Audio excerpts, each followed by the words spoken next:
হযরত ফাতেমা রাদিয়াল্লাহু আনহা ডাক দিয়ে বলেন, স্বামী, এই পৃথিবী থেকে বিদায় হওয়ার পরে আমার তো আর কোনো নিয়ন্ত্রণ থাকবে না, আমার ক্ষমতা থাকবে না।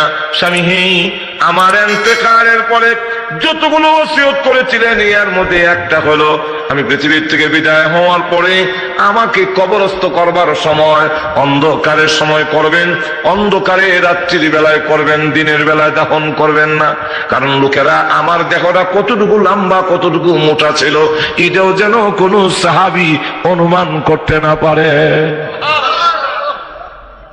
চিন্তা করছেন ব্যাপারটা?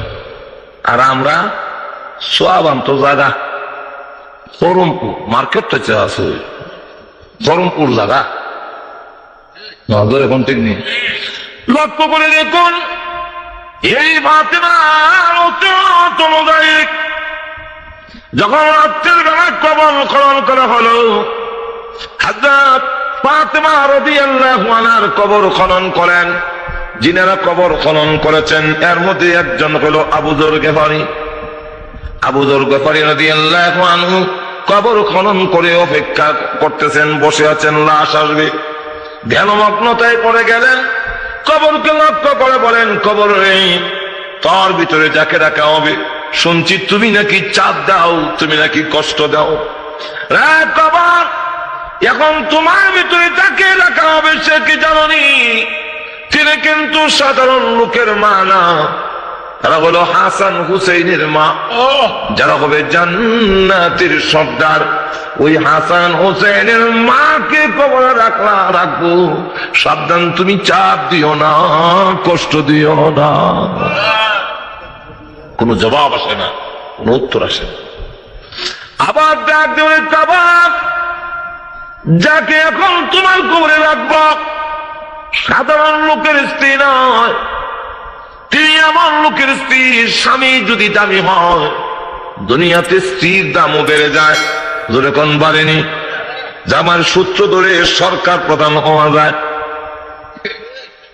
লক্ষ্য করে দেখুন, এখন এই অবস্থায় রে কবর, এখন তোমাকে তোমার ভিতরে যাকে রাখা হবে সে কিন্তু জান্নাতের সার্টিফিকেট প্রাপ্ত সাহাবী আসাদুল্লাহ আলী, আল্লাহর বিজয়ী বাপ হযরত আলীর স্ত্রীকে কবরে রাখা হবে, সাবধান তুমি কষ্ট দিও না, চাপ দিও না। হযরত আবু যর গিফারী বলেন, কোন শব্দ পাই না। আবার ডাক দেবেন, কবর, এখন তোমার ভিতরে যাকে রাখা হবে তুমি আর সাধারণ লোকের কন্যা নয়, সাধারণ লোকের মেয়ে নয়। লোকটা যদি দামি হয় তাহলে তার মেয়েও দামি হয়ে যায়, বাবার সূত্র ধরে দেশের প্রধান হয় এবং একটি দলের প্রধান হয়ে যায়। এর থেকে যোগ্য সম্পন্ন লোক থাকলেও কিন্তু উনি প্রধান হয় কেন? বাবার দামি, বাবার সূত্র ধরে হয়। তামাম পৃথিবীর যেই নবীর খাতিরে সৃষ্টি করা হয়েছে, যেই নবীর খাতিরে সকল কিছু, আল্লাহর পরে যার সম্মান, যার মর্যাদা, সেই বিশ্ব নবী রাহমাতুল লিল আলামিনের কলিজার টুকরা আদরের দুলালি হযরত ফাতেমাকে তোমার ভিতরে রাখা হবে, সাবধান কষ্ট দিও না, চাপ দিও না। এমনি ডাক দিয়ে বলে, ও আবু যর গিফারী। আবু যর গিফারী বলেন, আমি যেন শুনতে লাগলাম কবরের ভিতর থেকে আওয়াজ আসতেছে, হ্যাঁ আবু যর গিফারী, আমি হাসান হোসেনের মা চিনি না, আমি কিন্তু আরেকটি চিনি না, আমি বিশ্বনবীর কলিজার টুকরা চিনি না, আমি চিনি আমল যার ভালো হবে দোহাই দিতে হবে না, কবরে দিতে দেরি হবে, আর কবরটা জান্নাতের বাগান হইতে একটা সেকেন্ড দেরি হবে না। হ্যাঁ আমার তাহলে দেখা গেল কোন দোহাই লাগে না, কবর জান্নাতের বাগান হবে। আর অপর দিকে লক্ষ্য করে দেখেন ফাতেমার বেলা যদি এই কথা, আর অপর দিকে লক্ষ্য করে দেখেন হযরত রাবিয়া বসরিয়া কোন বড় অলির মেয়েও না, কোন নবীর মেয়ে তো দূরের কথা, কোন অলির মেয়েও না, সাধারণ একজন লোকের মেয়ে।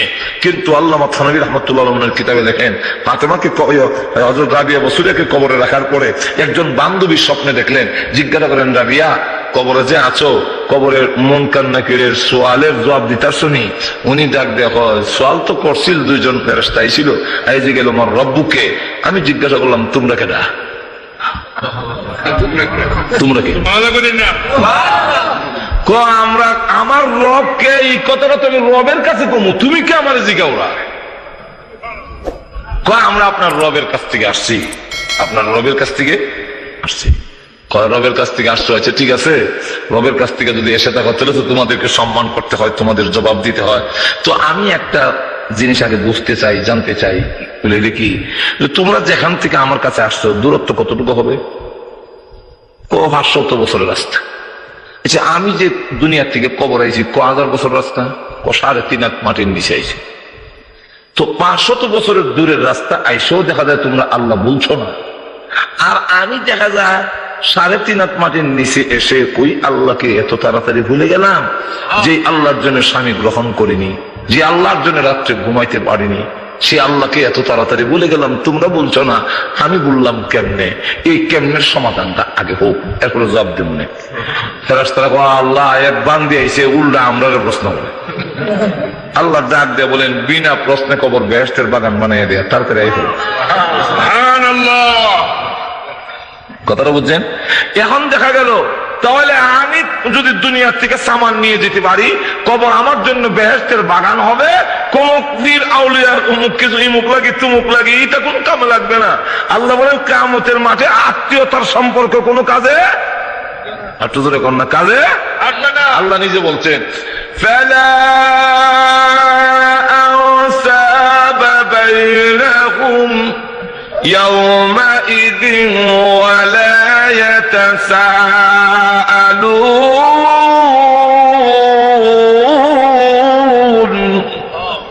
فلا أنساب بينهم, কোন আত্মীয়তার সম্পর্ক ওই দিন কাজে লাগবে না। এখন ভাইরা আমার, তো আল্লাহ রসুল বলে 2 নম্বর হলো ইউহিব্বুনাদ দিয়ার ওয়া ইয়ানসাউনাল কুবুর, কবরের কথা ভুলে যাবে আর দুনিয়ার ঘর খুব সাজাবে। কটা গেল মনে আছে নি? 2টা। 3 নম্বর হলো ইউহিব্বুনাল আয়াল ওয়া ইয়ানসাউনাল হুর, পরিবার পরিজনকে মহব্বত করবে কিন্তু বেহেশতের হুর পরির কথা ভুলে যাবে। একটু জোরে কেন না, সুন্দর বোর হয়েছে হইয়া দাঁড়িয়ে এখন বাদ দিলেছে। ঠিক নেই, বউ পছন্দ করে না, এর লেগে দাঁড়িয়ে নাই। এখন দেখা যায় বউ যেমন কয়, বউর মন খুশির লেগে অনেক কিছুই করি, কিন্তু এই বউ গেলে কি আল্লাহর বিধান না মানে না হয়ে যাবো, দাঁড়িয়ে পছন্দ না করলে না দেবো, পুরোপুরি তো আমার লেগে অপেক্ষা করতেছে। এখন না, ঠিক না? একটা ঘটনা কইলিতাম আর কয়ালাই কইতাম নি, এক কালা রসুলের দরবারে বসা, তো জিজ্ঞাসা করে বিয়া করছে কজোরা আমার দিকে ছায়া দেখেন, বিয়া কেটা দিবে?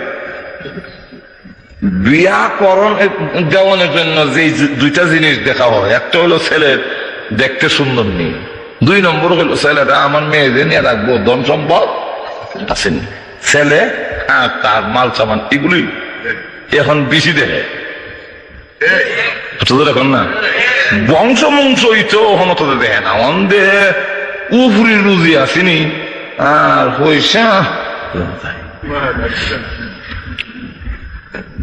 একটা হইলো দন, আর একটা হইলো আমার দিকে মানে দেখবে, এই 2টার একটা নাই, আমি গরিব আবার দেখতেও সুন্দর না। আচ্ছা, তোমার আত্মীয় স্বজনের মধ্যে কোন এমন লোক আসেনি? আমার আত্মীয়ের মধ্যে আছে আমার এক চাচা সম্পর্কে, উনি বিরাট ধনী, আর ওনার মেয়ে এমন সুন্দরী, লকব হইল হৌরে মদিনা, মদিনার হোর করে। দুই আমার উল্লা, যাও প্রস্তাব লয়ে যাও। ওদের প্রস্তাব লয়ে গেলে মুঠও দিবে না, যাও না, চাইতে পারি হুজুর, দিবে না, যাও প্রস্তাব নিয়ে যাও। আসসালামু আলাইকুম, আপনার হুরে মদিনাকে আমার কাছে বিয়ে দেওয়ার জন্য রাহমাতুল লিল আলামিন প্রস্তাব দিয়ে প্রেরণ করেছেন।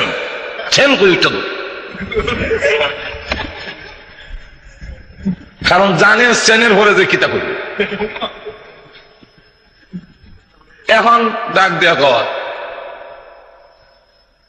এত বড় স্পর্ধা, এমন একটা বিশ্রী কুৎসিত একটি ছেলে আমার মেয়ের বিয়ার প্রস্তাব দিল, আবার পথের ছেলে, কোনো বাড়ি গণ ভালো নাই, জায়গা জমিন নাই, এত বড় দুঃসাহস। আচ্ছা, আমি দেখতে চাবো, দেখতে চাবো, বেড়া তো আর খারুই না, দেখতো দেখে। পরে যখন ছেলে চলে গেছে আর মেয়ে পর্দার এসে বলে, আব্বা এত রাগ হয়েছেন কেন? মা, একটি ছেলে দেখতে সুন্দর নয়, আবার গরিব, এমন ছেলে তোর বিয়ার প্রস্তাবটা দিল, কই সাহসটা হইল? এই জন্য রাগে এরম করতেছি। মেয়ে ডাক দিয়ে বলে, আব্বা কি বলেছেন? কি বলবো, ছেন করার পরে তো আর খারুছে না, খারুলেন না দেখাইতাম। আব্বা আপনার কি মত? এই ছেলের প্রস্তাবকে আপনি গ্রহণ করবেন? আপনি বলেন এখন সঠিক করে। আমি কিন্তু এখন উপযুক্ত, আমি আমার এজিন দেওয়ার মতো ক্ষমতা আমার আছে। হ্যাঁ আব্বা, আপনি যদি রাজি হন, রাজি না হন গো আব্বা শুনে রাখুন, আমি কিন্তু স্বইচ্ছায় নিজে ওই ছেলেকে গ্রহণ করে নিব। মা, ওই ছেলে তুই দেখোস না গো মা, ছেলে দেখলে জীবনে তোর পছন্দ হবে না।